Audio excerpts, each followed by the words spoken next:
Much has been lost in the recent Bay Area fires: homes, businesses, and nature.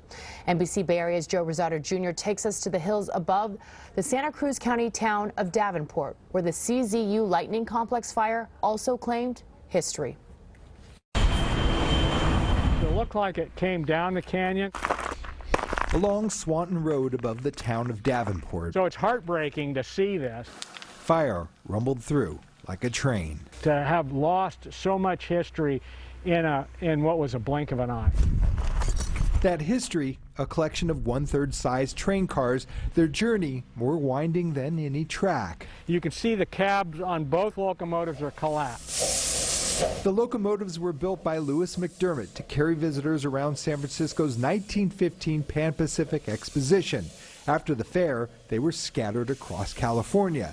But then Al Smith, founder of Orchard Supply Hardware, began collecting the original trains, creating Swanton's Pacific Railroad. He wanted the railroad preserved so people could experience what it was like. Smith donated the land and collection to Cal Poly University, cared for by students and volunteers. The locomotives have done better here than they've done, in any of their history until now. But the CZU Complex Fire spared the railroad's machine shop and station, but took aim at the roundhouse and its historic engines. Oh, just the exposure to the heat, a lot of stuff melted. We also lost all the passenger cars. They were in the car barn. But Charlie Crabb, who took the job as director of the railroad after the fire, sees beyond the ash and embers. It's going to take a lot of work to clean it up. Crabb believes the engines can be restored, the buildings rebuilt, and in a piece of luck, one of the engines was away for repairs when the fire happened.